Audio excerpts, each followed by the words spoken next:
So welcome everyone. We're going to get started here in a couple more minutes. If you'd like to put in the chat where you're joining us from today, that would be wonderful. Welcome to everyone.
All right, welcome to everyone who's just joining us.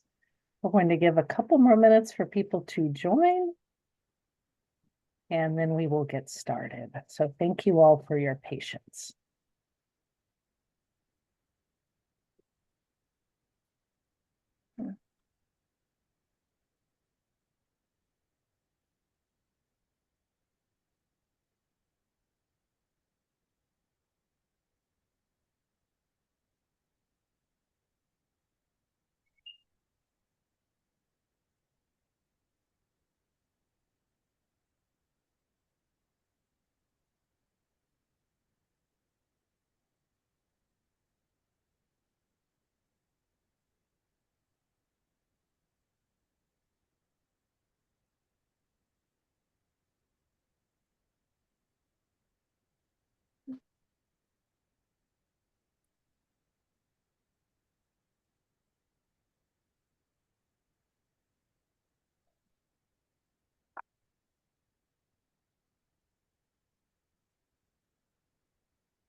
All right.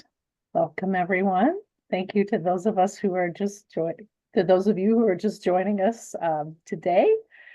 We are going to give another minute or so for people to finish coming into the webinar, and then we will go ahead and get started. If you'd like to say where you're joining us from in the chat, that would be great. Again, a warm welcome from us at Geohazards International.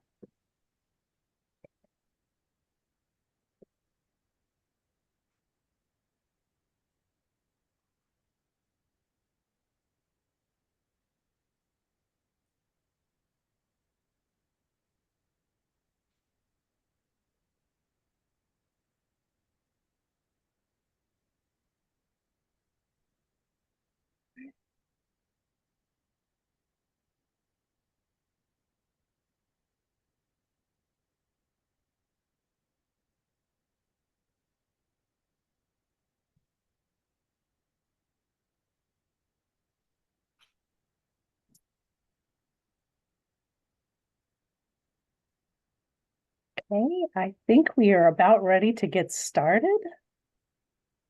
So welcome, everyone.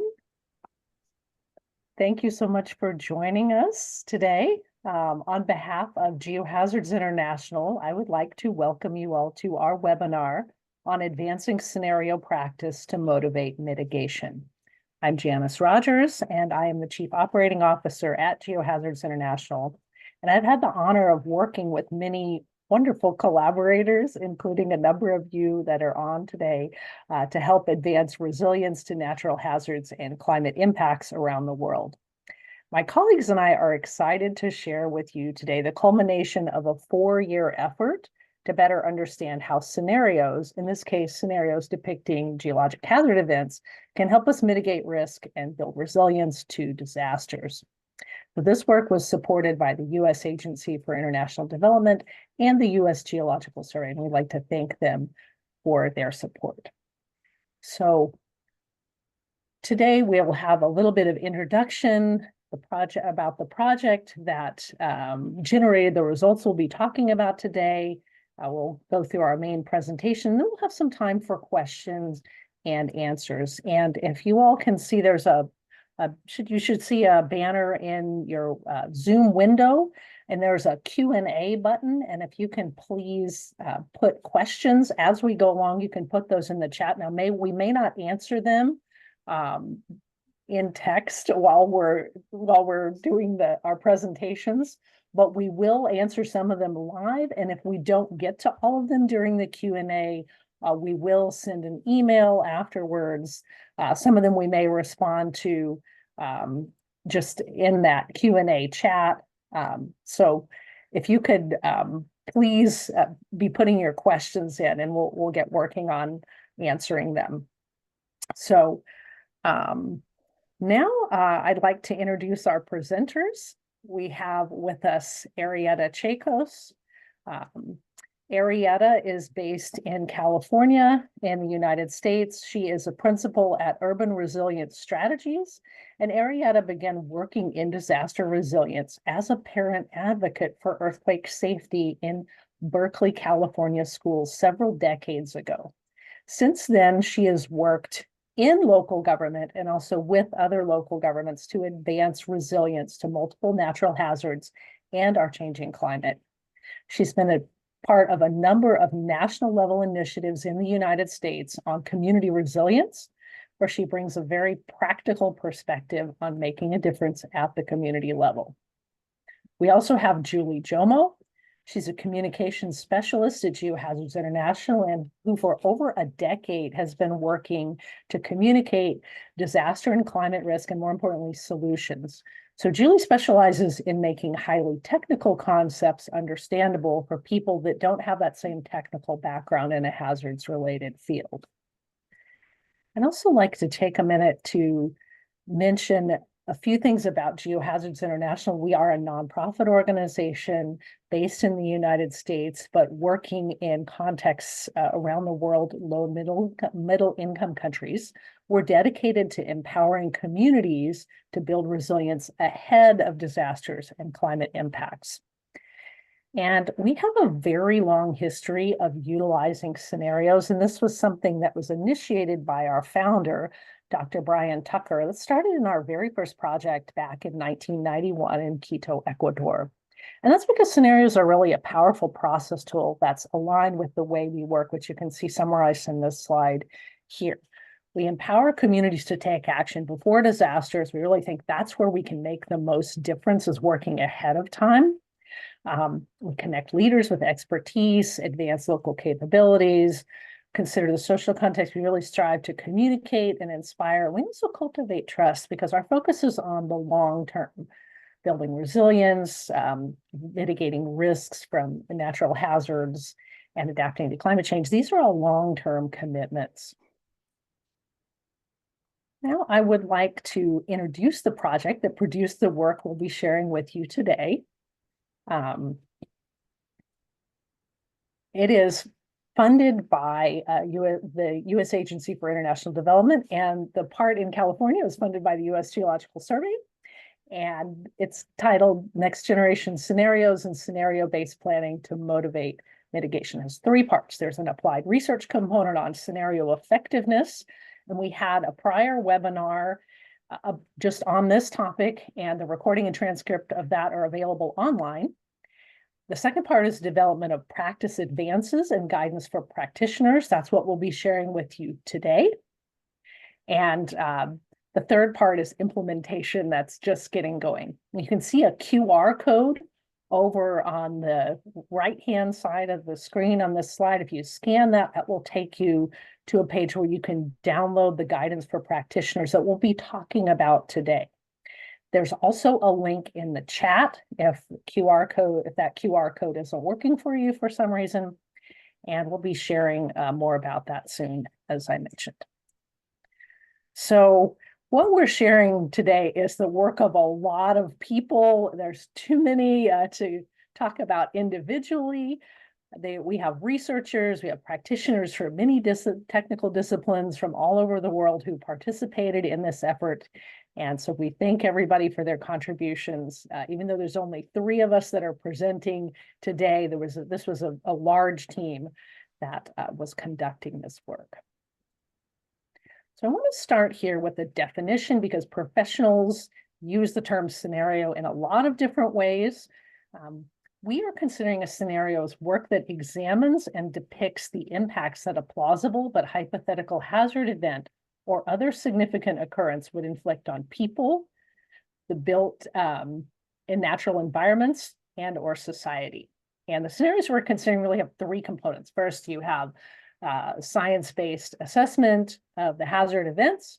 Then you have second one is estimate of resulting damage to buildings, infrastructure, and or land, and that's got to be based on scientific or engineering principles. And then the third component would be an estimate or a description of the likely consequences of damage, that's to people and also to society, and then also the hazard event to people directly. And in this particular work, we are really looking at scenarios that have all of those components. If there was only one piece, say for earthquakes, for example, what the U.S. Geological Survey refers to as a shake map, we'd consider that as one component rather than an entire scenario. So just want to make that clear before we go forward. Now, scenarios are used in a lot of different fields, ranging from business strategy to social change to urban planning.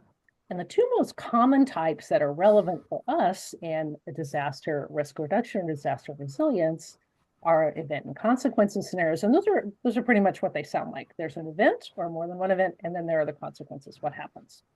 And then the second type is what we are referring to in this work as alternate future scenarios, because they explore a small set of different plausible futures. And this type of scenario has mostly been used in fields like business strategy, and that in those fields, people typically call that scenario planning. So you'll see that in the literature. But for those of us in the disaster space who do planning using scenarios, it looks very different. That could be a little confusing. So just for clarity, we're using the term alternate futures. I just want to note a few things about the project scope and the methods, both for the research portion and then the practice advances and guidance development portion. The first is that we are looking at mitigation uses of scenarios specifically, rather than use for emergency preparedness and exercises, which we believe that's just better understood. We're considering geologic hazards, earthquakes, landslides, and volcanoes. We're focusing on scenarios with the 3 components defined previously and that are publicly available. There are a number of others, but if we can't access them, it's hard to study them. Our sources of data were interviews at 4 sites. We did over 150 interviews, and we combined that with a global literature review. And for guidance development, we used obviously our research results, but then we held a series of practitioner consultations and several workshops. And then we used this collaborative process called a Write Shop, which many of you may be familiar with, but it was introduced to us by our team member, John Young from the UK. And we used that to prepare our guidance document that is the main one that's covering all 3 of our hazards. So one thing I'd like to highlight is that even though we prepared this for geologic hazards, we lay out some principles and processes that are going to be applicable to other types of hazards.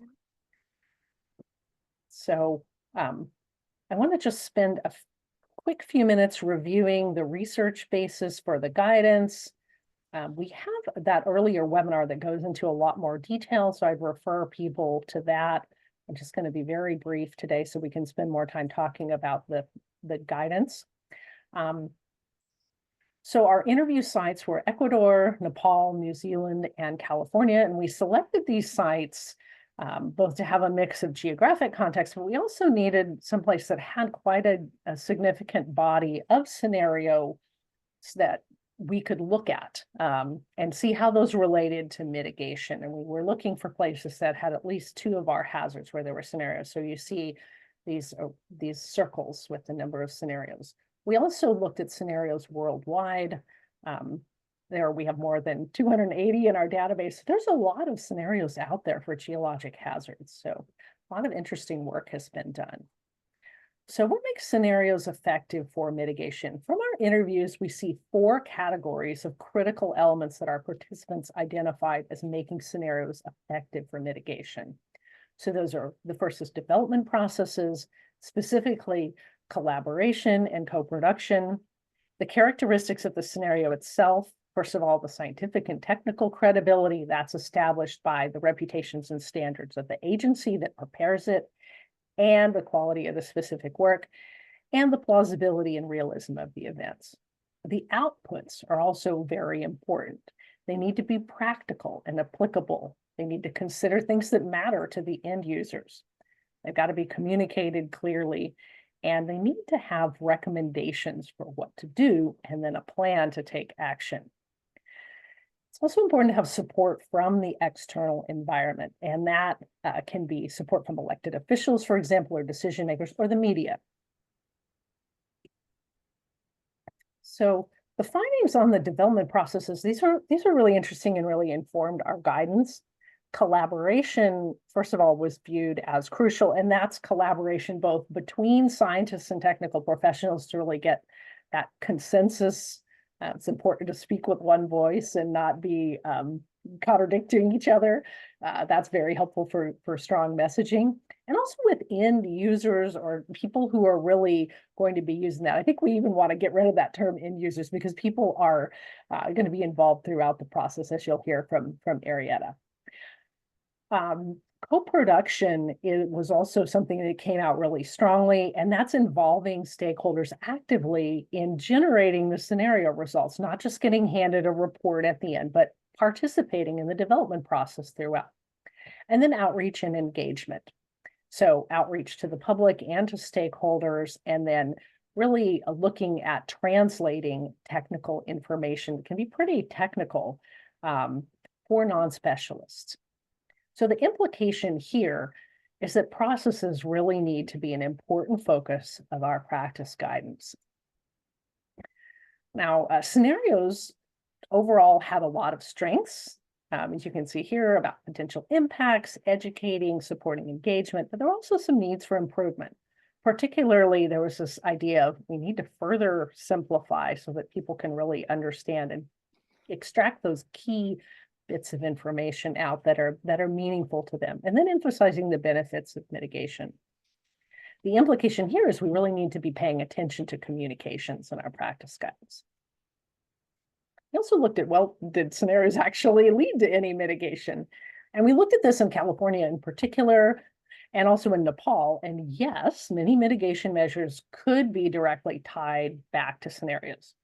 But it was really clear that it took a lot of sustained hard work to go from the scenario effort to getting mitigation implemented. And there's typically other influences and supports, for example, receptive elected officials, and that all really worked together to get mitigation policies and programs in place. And so the implication here is that we need to integrate that implementation planning into our practices and into our guidance to help really facilitate that process a little bit better. So how can we advance a scenario practice? So we have put together some resources for practitioners, and we're going to be applying this ourselves as well. Based on what we learned, what can we do to really make scenarios more effective? So we compiled all the recommendations from our practitioners, our interview participants, along with all of our research, and we developed 3 guidance documents. The first one is more general. It covers all the geologic hazards that we're considering here. And this is the more comprehensive guidance, talks more about processes, and that's our focus today. We'll be sharing mostly about that, but we also have 2 companion documents, one for volcanic hazards to consider some of the specific items that are relevant to volcanic hazards that are a little bit different than other geologic hazards, and then some considerations for multi-country cross-border scenarios that are, again, a little bit different. So we have some standalone guidance there. Again, here's a QR code where you can download that guidance. And now I'm going to pass over to Arietta. Thank you so much, Dr. Rogers. I hope right now in the next bit of slides, I'm going to focus on the building blocks of our project and look into the larger picture of what a next-gen scenario is. And the first three bullets here really, I think, encapsulate the kernel, the essential kernels of this effort. So number one, we take a people-centered approach. We really incorporate all of the stakeholders, the technical experts, the elected officials at the very beginning, so we can focus on scenario development processes in addition to products. And what we want to do is to better support long-term pre-disaster mitigation. Basically, we see this people-centered approach as a resilience multiplier that helps us create a platform for mitigation action. It develops long-term alliances among those involved to propel the resilience agenda over time and support implementation. And we also integrate political and financial aspects into the scenario process to bolster the technical findings. Next slide, please. The guidance framework serves for us as an update on earlier scenario efforts, putting people at the center of these next-gen processes, of course, together with the technical assessment always, signals an adaptive evolution of past practice. We see this after our interviews and conferring with colleagues throughout this process as a responsive leveling up of resilience action over time. In the planning phase, the project goal is not simply the publication of a technical journal or a research study, but rather the scenario co-production phase in contemporary practice serves as the foundation to accelerate mitigation. The scenario findings then evolve into mitigation measures that are collaboratively developed and accomplished. These elements are bolstered, we believe, and after looking at the work in the literature review and our discussions with other practitioners, that diverse technical partnerships, co-production, and the multi-hazard approach are all essential. And these really reflect the complex reality of community life in disaster-prone areas and everywhere, and our daily interaction with the facilities and infrastructure systems that we live with. Next slide, please. Well, as in any study and research project, planning issues emerge. And we see that in our alignment on working with local plans, looking at options for working in limited data contexts, and continuing the action planning and strategies over time, was that we believe that we can accomplish in circumstances with missing information or limited data, moving forward with disaster risk reduction, even in these less than ideal conditions. As we see from many of the project interviews, community leaders, technical and policy expert, and agency officials can initiate and have initiated risk reduction before a final disaster study was completed. For example, in the US, the 1990s, concerned communities in Oregon and California launched a number of school safety programs while scenario studies were being conducted. Of course, over time, both states eventually got the final product and the findings from the studies, and eventually passed safety legislation calling for school inspections, retrofits, and eventual funding to correct crucial safety deficiencies. We saw the same examples happening in Nepal, where people also acted to make schools safer while awaiting technical findings in scenario studies. We believe that these examples point to how we can act most effectively with local risk knowledge, experience, and wisdom, along with the technical assessment processes when we're facing these limited data situations, and really try to reduce potential barriers to action in a less than perfect situation. Next slide, please. Intended users, as I've said in other presentations, I think everybody should be an intended user, but for the purposes of our work here, we really focused on practitioners with deep experience in scenario development, practitioners newly starting out into this field, and participants involved in the co-production. We saw that the working relationships among regional stakeholders in the scenario process offered opportunities for really deeper engagement and led to shared decision-making overall. We also saw that recommendations on what can be done can emanate from the range of these study partners and the collective knowledge they bring to the work. Basically, what we believe is that it's crucial to develop a scenario community of practice, and this will reflect the larger social and political makeup of the study region, along with the physical risk issues being studied. Next slide, please. In this slide, we really see the broader picture of people and institutions integral to this process that fuses both technical risk assessment with early mitigation and implementation discussions, along with resilience goal setting. This is accomplished really, again, with that people-centered process right at the core of the work, and really shows us that this is an adaptive iteration of earlier scenario projects that we were able to grow and learn from. In the past, as Janice talked about earlier, we saw collaboration with end users at the end of the published scenario, and that was, of course, a typical practice, no harm, or no bad comments to those who were doing that. But really, what we learned in these early efforts was that in our context of social change and community planning now, the integration in current efforts with the full range of participating partners from the beginning in the next generation process is really considered most effective.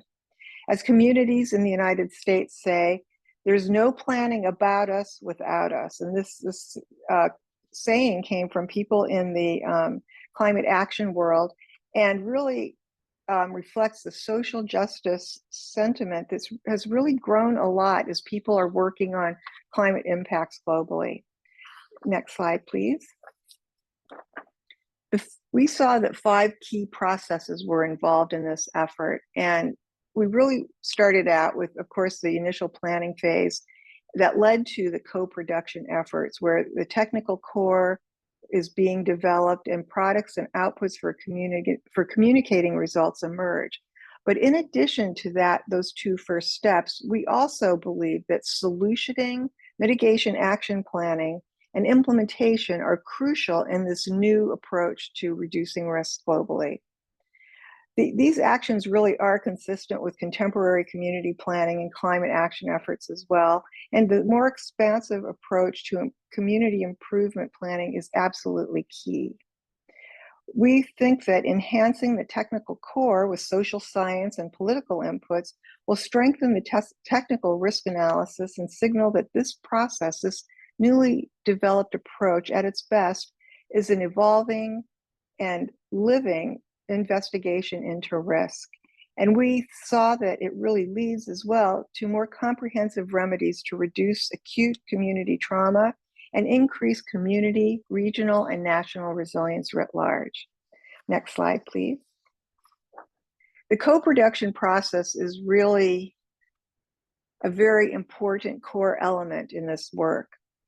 We see that practitioners and stakeholders and researchers really in this approach can together recognize the complex and interdependent relationships among scenarios.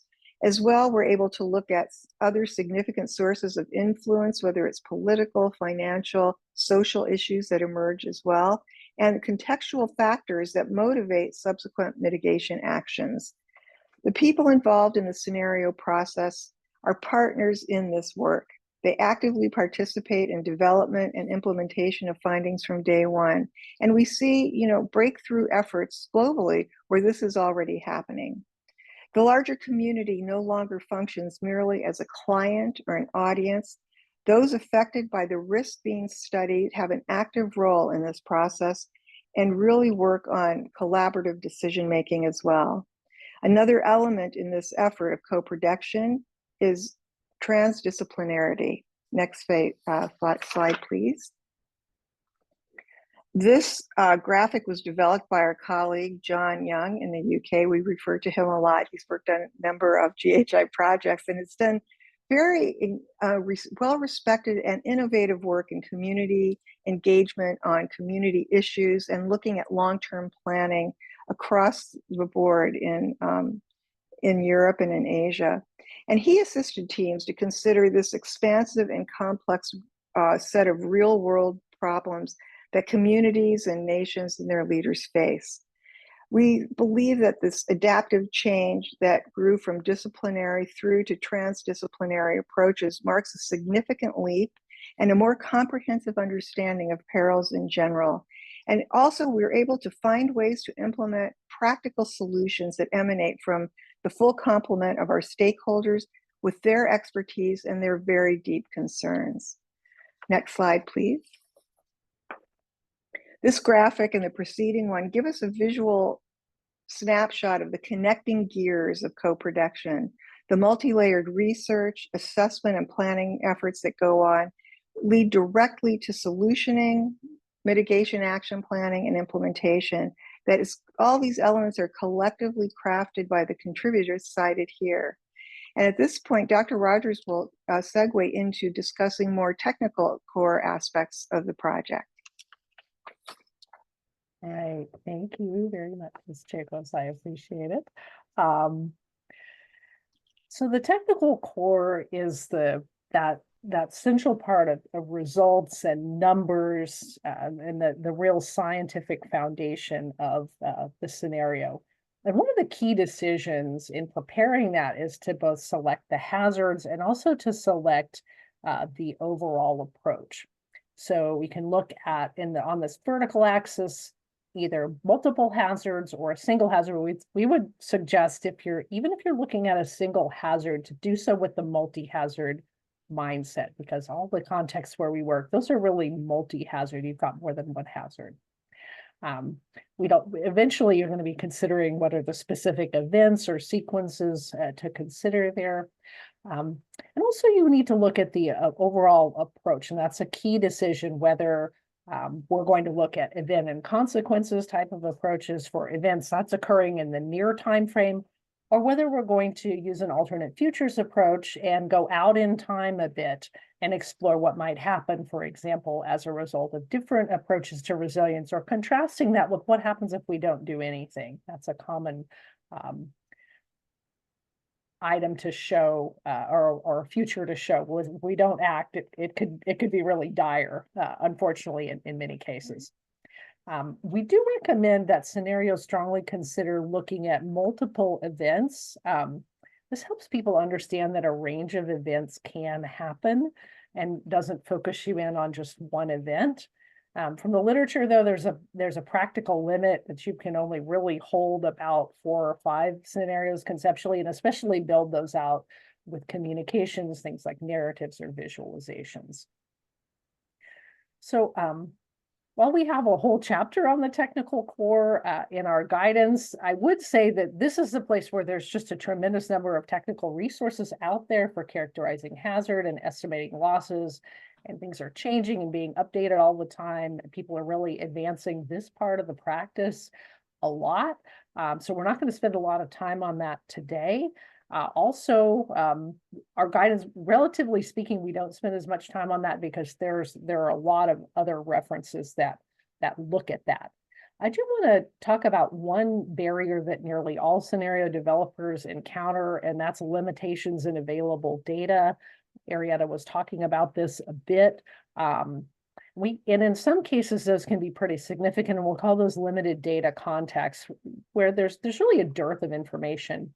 And we have a table in our chapter in the guidance, that's chapter 9, creating the technical core, that provides some suggestions for alternate sources of information if you don't have local data available. Many of these are global resources. You can see an example here for built environment characterization. And these will allow you to make some reasonable estimates and assumptions. So I just wanted to highlight that as a resource that might be useful for people that are developing scenarios. But as Arietta mentioned, you can really do a lot, even if you don't have great local data. The important thing is to get started. So now I'm going to turn it over to Julie to talk about communications.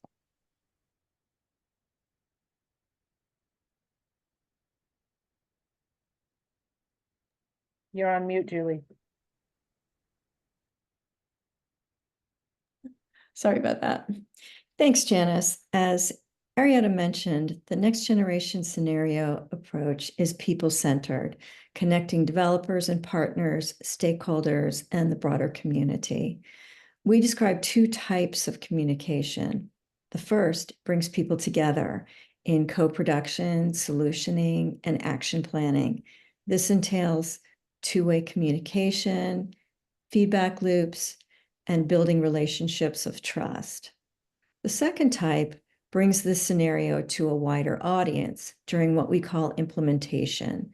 This kind of communication keeps the scenario alive as the community takes action.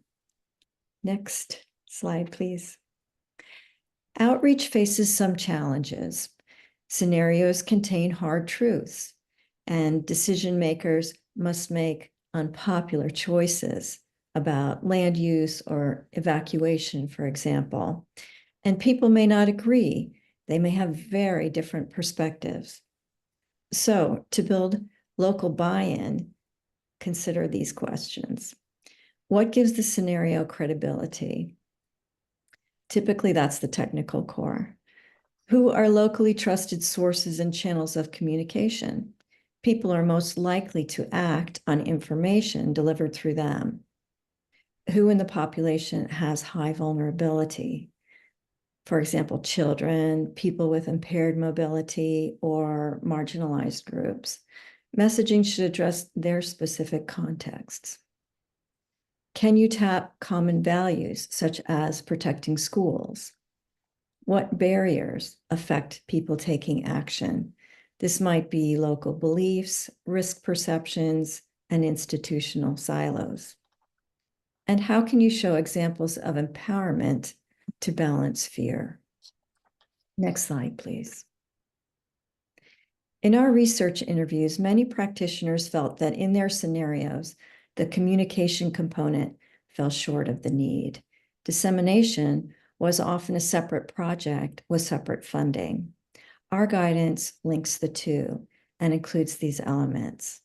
Foster a resilience mindset that considers multiple hazards, acknowledge uncertainty, and still spur action, show not only problems, but also local visions of resilience. Use participatory processes to develop messaging, and maintain long-term relationships with local media to educate people over time. Next. Bringing the scenario to a wider audience, it is the job of communication to translate the science, add color and emotion, and overlap consequences with daily experience. Here are some aids to telling those stories.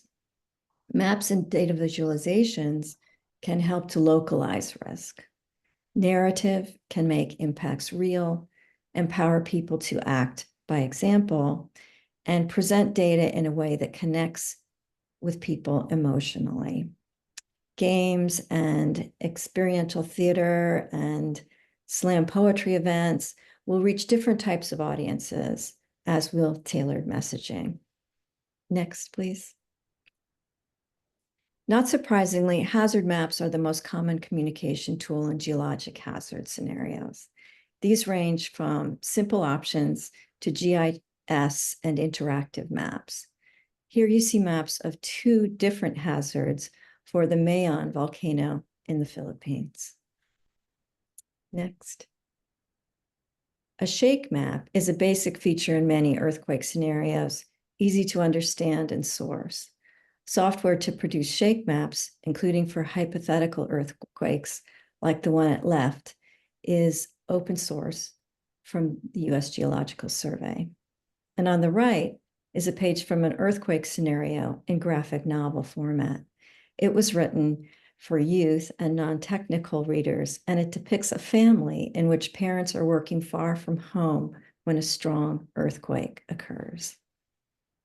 Next. I want to leave you with the thought that communication is an ongoing effort to support implementation. In practice, that means make communication integral to the entire scenario effort with funding, and maintain communication for the long term, because timeframes for implementation can be long. and be ready to adapt communication because implementation is dynamic. In summary, the communication strategy should focus on a pathway to action and keep up momentum.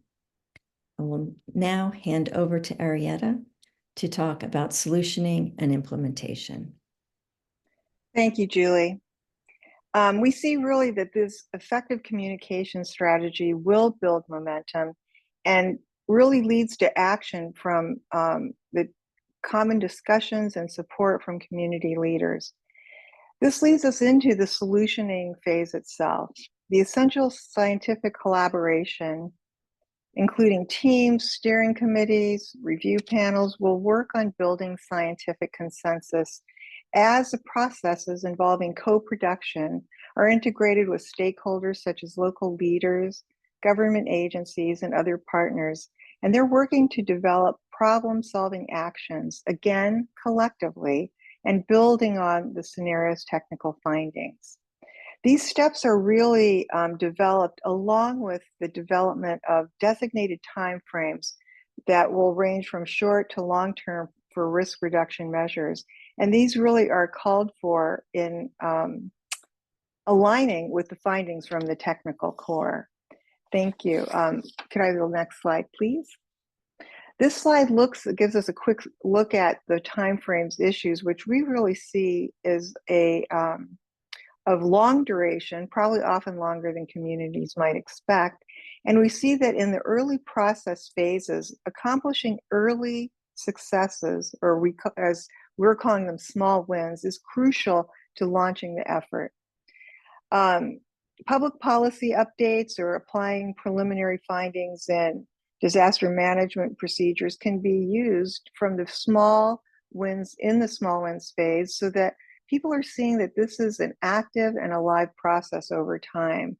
And it also shows the sort of practical efficacy of the scenario study itself and with its more comprehensive approach through the development of course, the findings themselves, but also the solutioning, mitigation, action planning, and implementation phases also. We see that these small wins, as they're called, are really the seeds of long-term implementation achievement. Next slide, please. So with the mitigation action planning, we believe that we're seeing the primary implementation pathway for the coming 5 to 20 years in the study areas. We also believe after the research and literature review and our interviews and consultation with colleagues in various affected areas that this is really a generational investment that has the potential to accelerate resilience and reshape the public commons of the study region as physical improvements are completed and the study area's resilience quotient is improved and visibly improved as well. These activities are key to drawing out the common values of the region or the area involved, and the shared goals for long-term efforts are developed among those engaged partners that will lead directly to implementation and will support the long-term timeline. Next slide, please. And finally, in our work, we come to the last step of the processes in the implementation phase, where we really see that these processes are of necessity multi-generational efforts.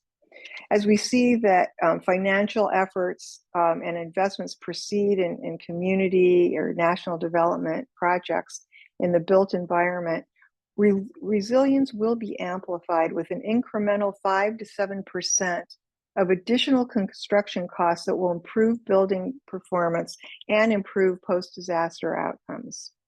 The residual benefits from these resilience improvements, which emanate directly from the next-gen scenario, can substantially reduce human suffering and future disaster losses. Studies from the US agencies, for example, NIST and FEMA, and in other countries as well, these sorts of studies have been conducted. We see that for every dollar invested in pre-disaster safety measures, savings that range from $15 to $18 in disaster response and recovery actions can be reaped. Resilience improvements that provide these substantial return on investments in disaster-prone regions are really worth the time and the effort. And that makes a very good case for the adoption of the next generation scenario process and the reason to get involved with the full community. From here, Dr. Rogers will cover this larger issue of next gen scenario dynamics as a whole. Thank you. All right, thank you, Arietta. So as we've seen, scenarios can be part of a jurisdiction's or a city's resilience building process, and we often conceptualize it with a diagram like this. It's linear. We start with scenarios helping us understand the risk and help facilitate engagement and planning processes to reduce that risk. Then if we can link to jurisdictional influence pathways like those local planning processes, then the findings and engagement and awareness building that scenarios generate can influence and encourage incorporating risk mitigation in policy and budgeting and regulatory and planning processes. Then those findings and engagement and all of that good collaborative work can influence specific programs and projects to enhance risk mitigation. And then finally, scenarios can influence that ongoing implementation. So this is the ideal, this linear process, and we plan for it and we intend, and then we also look at the ties into things like the Sendai framework that's shown here. But in reality, sometimes it's a little bit messier than that. And this is what we were seeing from our interviews, seeing implementation looking like this with lots of things going on in the environment with other events happening and different conditions and influences. And scenario processes can really help us navigate through this complexity and messiness by focusing on people, focusing on relationships, focusing on processes. And they can help us move towards a future where our built environments are more resilient and our communities are safer. Even if it's not a nice linear process, we are making a difference and we are getting somewhere. So where do we go from here with this project and this effort? First of all, we would love to have your feedback on the guidance. If you get a chance to use it, particularly, let us know what you think. What can we improve? And you can send feedback to me at this email address right here. And we're going to be trying this out ourselves. We are putting the guidance into practice with the new scenario effort in Thimphu, Bhutan. That's shown over here on the right. And we also will be publishing some of the research that this really underpins the guidance documents. And we'll put the links to those papers. So when they come out, we'll put those on the website along with the guidance documents. So I would like to again thank the U.S. Agency for International Development and the U.S. Geological Survey for their support of this work. And I'd like to thank you all for your attention today. And now I'd like to move into the question and answer portion of our webinar. So I believe if you have a question and you'd like to share it live, you can raise your hand and we can we can let you speak and then you could pose the question. We do have one in the chat that we can go ahead and take live. This question is, I wonder the extent to which Indigenous perspectives are being weaved into scenario approaches worldwide. This is an important issue in New Zealand. I would say probably not enough, and we need to do better, and we can really learn from the New Zealand experience, but it is variable. In some places, there's a very strong the local perspective of the Indigenous people in that area. It can come out very strongly. I think particularly in some South Asia contexts, that's been the case. I don't know if anyone else Arietta, did you want to comment? Well, I can speak to what the practice is in the United States. In the United States, we had legislation passed in the year 2000 that calls for local mitigation plans to be developed in our cities or counties, within the tribal nations and throughout the states. And this effort has led to the development of over 25,000 mitigation plans in the United States. However, the plans that are being developed within the tribal nations and tribal communities are separate and not really added into the larger planning, except at the state level. So there may be 50 plans within the US that include the outcomes of this planning in the First Nations study areas, but in general, it isn't being mainstreamed throughout the other planning efforts in local jurisdictions.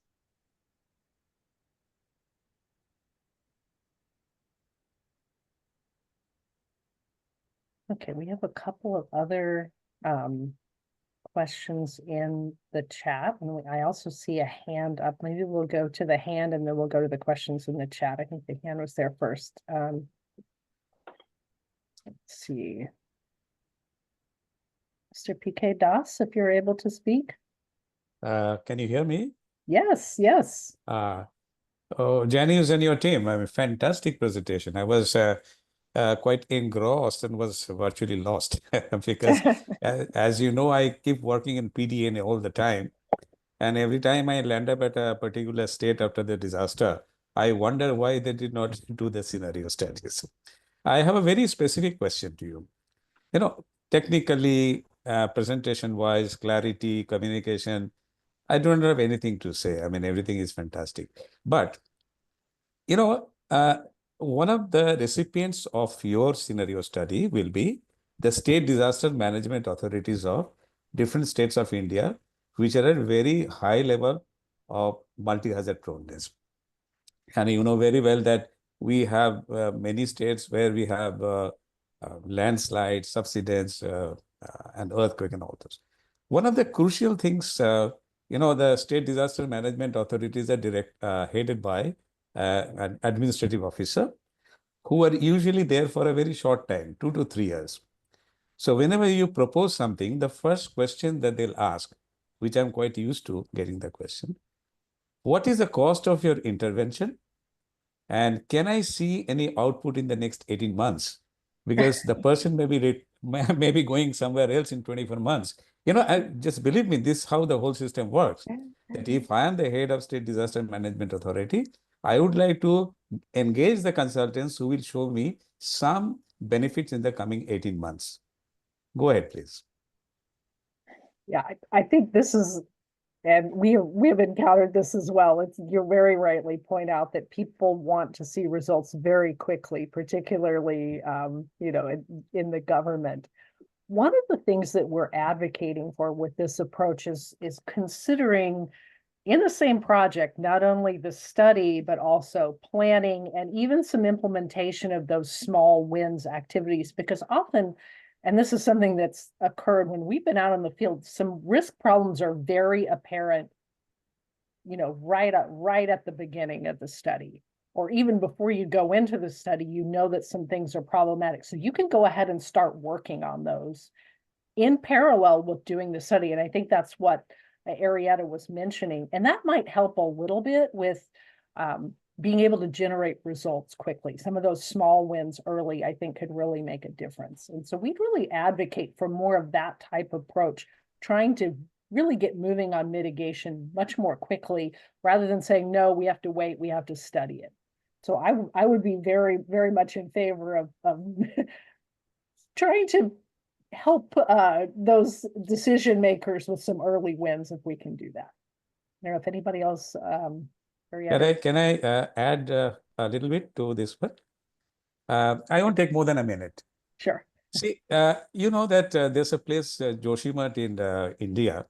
In 2023, there was a land subsidence, and 412 buildings fell down, and there are many thousands which are in unsafe condition. The government is desperately trying to shift them to a resettlement site, and nobody is interested about it. One of the reasons is a lack of public participation. The people believe that the decisions are taken at the top level and we are not adequately consulted. In your approach, I was extremely happy to see the communication strategy. So here, there is a great need for showing the people the scenario studies. What are the consequences? And if the people can see something visually, these are the consequences, I'm pretty sure they might change their mind. Mhm. Mhm. I think putting things in simple terms is really important. I would like to get to the couple questions that are in the chat. There was a question from Shunji-san in Japan about the Noto earthquake and some comments about having multiple disasters happening in sequence and giving support to people. I would concur that that is very important to help people know that it will, we can recover to provide hope. I think that's very important. I don't know if Julie or Arietta, you want to comment on that as well? Well, I think that one of the things that the three of us have talked about is the notion that we really have to incorporate multi-hazard planning in our efforts. And we also, I think, can learn in the disaster safety world from our climate action planning colleagues as well, because they are also involved in these sort of multiple factors of disaster, even though they don't call it disaster, but they are disasters. So I think that maybe, looking at some of the lessons that Julie shared about communication, for example, and helping people understand the necessity for evacuation, being prepared for many things to emerge from an initial shock of an earthquake, for example, are highly credible situations and ones that collectively we need to prepare for. And I think that she made really great comments about what are some of the avenues and ways of communicating these sorts of lessons and information. I also want to add that I think that in a scenario-based planning process, it's important to build in examples of empowerment so that people have that example of moving forward. Okay, there's another question. Would you have any recommendations for stakeholder engagement, such as government officials? Arietta, do you want to take this one? Sure. Thank you. Well, I think that I have to say that after we published this report and finished it with the USAID colleagues, I had time to think a little bit about the totality of this next generation scenario development and found that the three elements from solutioning to implementation were really a great jump forward in innovative policy and planning. So for me, the lesson would be to include those elected officials, those decision-making people, the people who make decisions about budgets and financing within the study region, and have them part of the initial planning and co-production phases so that they start to see the necessity and urgency, as Julie pointed out, of the work that needs to be done. In the United States, a lot of times they're in the aftermath of a major disaster, people go back to their mayors and city councils and just really have very dynamic discussions with them in public meetings. And that has created, some very embarrassing and bad communication practices, really, that happen after disasters and before, because people haven't really been involved with the advanced planning. But I think public officials, as Mr. Doss said, sometimes are not in office for very long, whether they're appointed officials or elected. And so we have to learn how to tailor our messages to them. And I think Julie had a very good set of steps that we can all work together in our communities. In my days and as an advocate, we really went back to city council meetings over and over every week to really communicate the difficulties that were faced. And I think we had a lot of good granular detail in Julie's communication section in the report. All right, thank you. We do have another question. And the question is, historical or past events are also a good guide in scenario analysis. What is the team's perspective on using past events for scenario analysis? I think this is a very common approach, certainly for earthquakes. If a major disaster has happened in the past, like a natural scenario would be what would happen if that event occurred today? And there have been many, many scenarios examining that type of event and its consequences. And there are some advantages to that. The first is you can't say, well, you know, that's not realistic because it actually happened.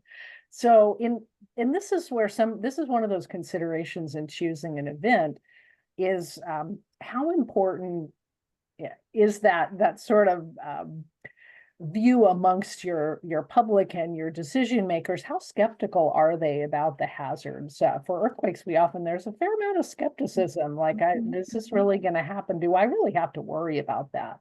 And if you have a historical event that happened, then it's a little more immediate. I do think that might be better to have that be one of several events. And this is where your scientists can look at, well, what could happen, not just what has happened, but what might happen. And that might be part of a smaller group of scenarios. So those are, but I think past events can be very, very valuable because again, it just defeats that idea of, oh, it can't happen and it won't happen, which sometimes you might run into with hypothetical events.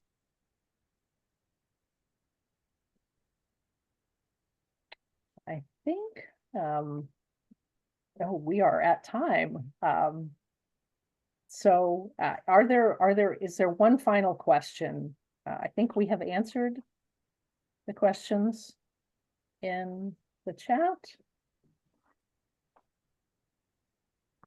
Okay, I don't see any hands either. If you do have questions, feel free to email them to us. We'd be happy to engage in a further discussion about this. We all love working on scenarios and talking about them. So again, I would like to just thank everybody for their time and for their attention today. We hope you have a great rest of your day, those of you in Asia Pacific particularly. And thank you again for joining us. Take care.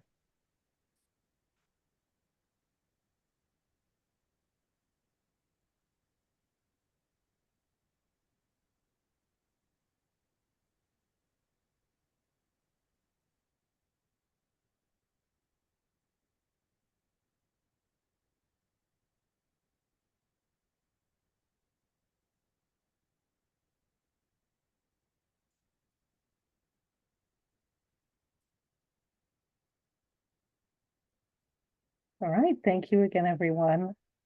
We're going to go ahead and end. Thank you again for all your participation in the robust discussion. Take care.